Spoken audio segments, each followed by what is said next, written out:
cylinder or betterly known as right circular cylinder. Cylinder कैसा बनता है ये तो आप सब जानते ही हैं। एक बेस होगा,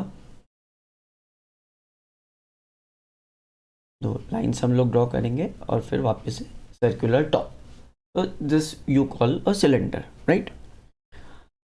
अब सिलेंडर को सबसे पहले बनाने के कुछ तरीके, आप कोई सर्कल ले लीजिए, सर्कल या सर्कुलर डिस्क, और उसको एक के ऊपर एक स्टैक करते जाइए। जो सर्कुलर डिस्क है उसको एक के ऊपर एक स्टैक करते जाइए, तो what you will get the shape will be called as a cylinder. Cylinder को राइट सर्कुलर सिलेंडर बोला जाता है। राइट सर्कुलर सिलेंडर बोला जाता है दो रीजन से, क्योंकि इसका जो बेस है, जो भी हम 3D फिगर्स पढ़ेंगे उसमें मोस्टली में कुछ ना कुछ बेस रहेगा। इसका जो बेस है वो एक सर्कल है, का जो बेस है वो एक सर्कल है, और सर्कल को एक के ऊपर एक ऐसा कुछ रखा है कि अगर हम बेस सर्कल के सेंटर को टॉप सर्कल के सेंटर से ज्वाइन करते हैं तो वो लाइन बेस सर्कल से परपेंडिकुलर रहती है, मतलब राइट एंगल पे रहती है, इसलिए इसको राइट सर्कुलर सिलेंडर बोला जाता है। पूरा नाम ना लेते हुए हम लोग सिर्फ सिलेंडर बोलेंगे। तो यहीं पे क्वेश्चन आता है कि इस शेप के अलावा भी शेप सिलेंड्रिकल शेप्स होते हैं क्या? हाँ, राइट सर्कुलर सिलेंडर के अलावा भी सिलेंड्रिकल शेप्स होते हैं, वो हमको कोर्स में नहीं है, क्वेश्चंस उनके कोर्स में नहीं है, पर देख लेते हैं। अगर मैं सर्कल्स को स्टैक कर रहा हूँ, एक के ऊपर एक तो कर रहा हूँ, पर थोड़ा सा ऑफसेट करके करते जा रहा हूँ, थोड़ा सा साइड में करके करते जा रहा हूँ, तो हम लोगों को कुछ जो शेप मिलेगा वो कुछ इस तरह का शेप मिलेगा। ये लाइन स्ट्रेट है बट स्लांटेड है, लाइन हमेशा स्ट्रेट होती है, ये लाइन स्ट्रेट है बट स्लांटेड है, ऑब्लिक है थोड़ी, तो इस तरह का शेप मिलेगा। ये राइट सर्कुलर सिलेंडर नहीं कहलाता है, ये ब्लू वाला राइट सर्कुलर सिलेंडर नहीं कहलाता है। और अगर हमारा बेस ही सर्कुलर ना हो, हमारा बेस ही कुछ ऐसा हो, मतलब आप समझ लीजिए सर्कुलर डिस्क को बेंड कर दिया सपोज, और उसके ऊपर एक के ऊपर एक स्टैक कर दे, तो सिलेंडर तो कहलाएगा ये भी, बट ना तो ये सर्कुलर कहलाएगा ना राइट कहलाएगा, क्योंकि इसका बेस सर्कल नहीं होगा। हमको जो इस चैप्टर में पढ़ना है वो सिर्फ राइट सर्कुलर सिलेंडर है। आप समझ ही गए हैं, राइट सर्कुलर सिलेंडर का बेस एक सर्कल होता है, सर्कल्स को एक के ऊपर एक स्टैक कर देते हैं तो राइट सर्कुलर सिलेंडर पूरा बन जाता है। इस सेक्शन में एक और चीज समझ लेते हैं, राइट सर्कुलर सिलेंडर के कितने सरफेसेस होते हैं, क्योंकि हम बेसिकली सरफेस एरिया फाइंड करना सीख रहे हैं। तो राइट सर्कुलर सिलेंडर के 3 सरफेसेस होते हैं, सबसे नीचे वाला जो कि एक सर्कल होता है, सबसे ऊपर वाला जो कि एक सर्कल होता है, सर्कल के बारे में आप अच्छे से जानते हैं पहले, और तीसरा सरफेस जो कि उसका एक कर्व सरफेस होता है, तीसरा सरफेस जो कि उसका एक कर्व सरफेस होता है, कर्व सरफेस। थर्ड, तो अगर मैं आपको बोलूं, ये पॉइंट इंपॉर्टेंट है, नोट कर सकते हैं, अगर मैं आपको बोलूं कि find the curved surface area, इसको CSA भी बोल सकते हैं,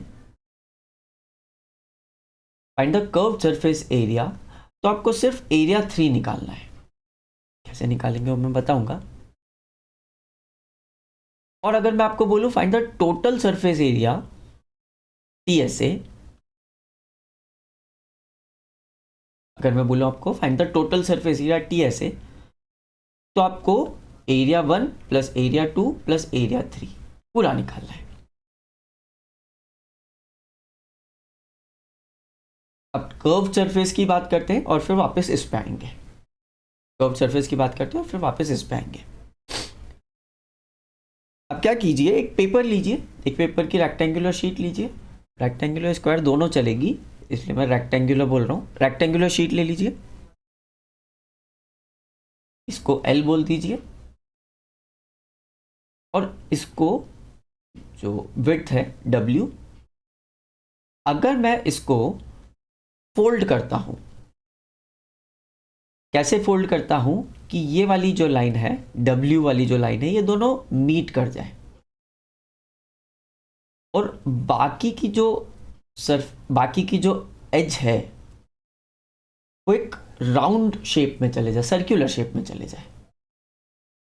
बेसिकली इसको मैं फोल्ड करके एक सिलेंड्रिकल शेप बना सकता हूं बहुत easily, which will be open from both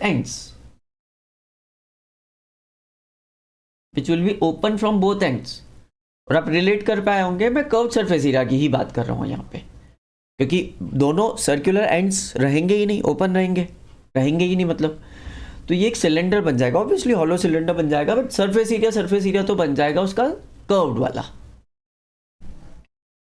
अब सोचिए थोड़ा सा कि इसका जो एरिया है और इसका पूरे का जो एरिया है कर्व्ड, वो दोनों इक्वल रहेंगे एक दूसरे से, और इसका जो विड्थ है, रेक्टेंगुलर शीट का जो विड्थ है, वो हमारे सिलेंडर का हाइट बनेगा, और इसका जो लेंथ है वो क्या बनेगा, इसका लेंथ यहां पे फॉर्म होगा, कर्व हो जाएगा। Basically length will form the circumference. तो दिमाग में रखने की जरूरत है, इमेजिन कर सकते होंगे।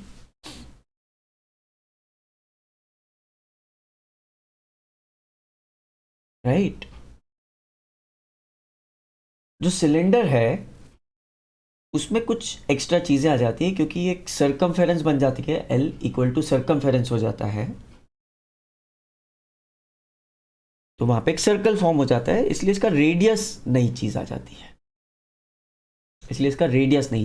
है, तो सर्कमफेरेंस होगी 2πr। अगर r रेडियस कंसीडर करो तो सर्कमफेरेंस होगी 2πr। इस 2πr सर्कमफेरेंस को h से मल्टीप्लाई कर दोगे तो आपको मिल जाएगा CSA। देखिए फॉर्मूला, ये जो एरिया 3 है, बेसिकली ये 2πr इंटू h है, मतलब सर्कमफेरेंस इंटू हाइट। आप लिख सकते हैं curved surface area of the cylinder is equals to 2πRh।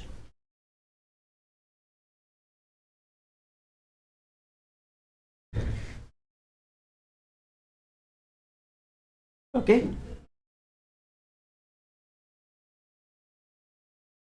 छोटी सी चीज और, टोटल सरफेस एरिया में आप ये थर्ड वाला तो निकाल ही चुके हैं, फर्स्ट और सेकंड आइडेंटिकल है। अगर आपके कैप्स के साथ कोई सिलेंडर बन रहा है, आपके पास बहुत सारे शेप्स होंगे जो कि सिलेंड्रिकल हैं, जो हम लोगों ने इंट्रोडक्शन में डिस्कस किया है। अगर आपके कैप्स के साथ कोई सिलेंडर बन रहा है, मैं ऐसा नहीं बोल रहा हूँ कि हॉलो बने या सॉलिड बने, कोई सा भी बने, हॉलो भी हो सकता है, सॉलिड भी हो सकता है, बट कैप्स के साथ बन रहा है, दोनों कैप्स हैं उसमें। जब आपका जो शटल कॉक्स रखने का जो कवर आता है उसमें दोनों साइड एक सर्कुलर चीज़ रहती है, तो टोटल सरफेस एरिया की बात कर रहा हूँ मैं, राइट। तो फर्स्ट का जो एरिया है, वो πr² है, और सेकेंड का भी एरिया πr² है। तो basically total surface area find करने के लिए 1 का एरिया, 2 का एरिया और 3 का एरिया, और इसमें आप इन दोनों को ऐड करेंगे तो 2πr² हो जाएगा, और ये दूसरी वाली चीज़ 2πrh है, इन दोनों में कॉमन लेंगे तो 2πr कॉमन आ जाएगा और r+h। So this is the formula for total surface area. This is the formula for total surface area. Okay, और आप ऐसे याद रखना चाहते हैं, ऐसे भी रख सकते हैं, ऐसे भी रख सकते हैं, और कॉन्सेप्ट के थ्रू भी याद रख सकते हैं।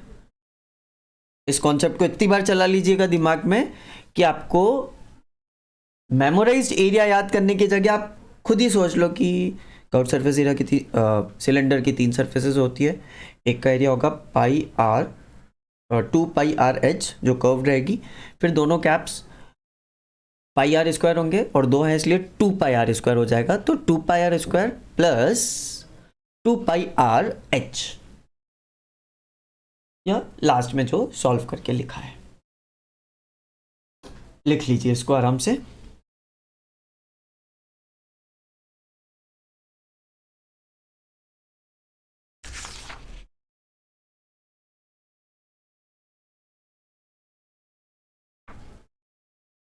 आपने लिख लिया होगा, नहीं तो वीडियो पॉज करके लिख सकते हैं। कुछ क्वेश्चंस डिस्कस करते हैं, छोटे छोटे 2-3 क्वेश्चंस डिस्कस करते हैं। सबसे पहला क्वेश्चन है,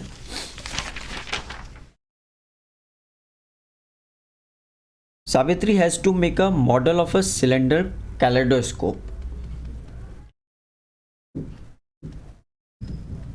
कैलेडोस्कोप एक सिंपल फिजिक्स का छोटा सा इक्विपमेंट होता है। फिजिक्स में उतना काम नहीं आता है, बट बहुत सारे पैटर्न्स बनते हैं उसमें। कैलेडोस्कोप शायद आपको पता हो। तो सावित्री को कैलेडोस्कोप बनाना है अपने साइंस प्रोजेक्ट के लिए। She wants to use chart paper to make the curve surface. उसकी जो कर्व सरफेस है उसको बनाने के लिए वो चार्ट पेपर यूज करना चाहती है। ऐसा कुछ फिगर बनाएगी वो, ऐसा कुछ प्रोजेक्ट बनाएगी वो। What would be the area of the chart paper required by her if she wants to make a kaleidoscope of length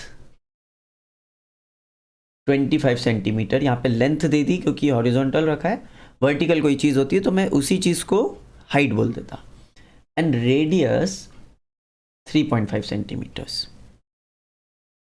और क्वेश्चन में दे रखा है take pi is equals to 22/7। अगर दे रखा हो क्वेश्चन में तो आपको ये यूज़ करना है, नहीं तो आप 3.14 भी यूज़ कर सकते हो, ये भी यूज़ कर सकते हो, पर दे रखा है, स्पेसिफाई कर रखा है तो ये यूज़ करना है। चलिए सॉल्यूशन आपको समझ में आ गया होगा। यहाँ पे हम लोगों को कर्व सरफेस एरिया निकालना है। कर्व सरफेस एरिया का फॉर्मूला होता है सर्कमफेरेंस इंटू हाइट, और सर्कमफेरेंस है 2πr इंटू h, और h यहाँ पे लेंथ के बराबर है। तो 2 into 22/7 into r that is 3.5, और 3.5 को मैं 7/2 लिख लेता हूँ। क्यों लिखा होगा समझ में आ रहा होगा, 7 बाद में कैंसिल हो जाएंगे। तो रेडियस को मैंने 7/2 लिख लिया, इंटू हाइट 25। ये दोनों कैंसिल हो गए, ये दोनों को कैंसिल कर दिया। 25 का 2 इधर गया तो 50 इंटू 11 करूँगा तो 550 सेंटीमीटर स्क्वायर। ठीक है, एक क्वेश्चन और करते हैं। मैं जानता हूँ कुछ बच्चे इलस्ट्रेटिव नहीं सुनना चाहते, वो खुद से ट्राई करना चाहते हैं, तो आप इलस्ट्रेटिव स्किप कर सकते हैं और डायरेक्ट क्वेश्चंस चालू कर सकते हैं। जिनको इलस्ट्रेटिव सुनना है उनके लिए मैं बोलता हूँ। Next question, second illustrative. और right circular cylinder has a height of 21 centimetre.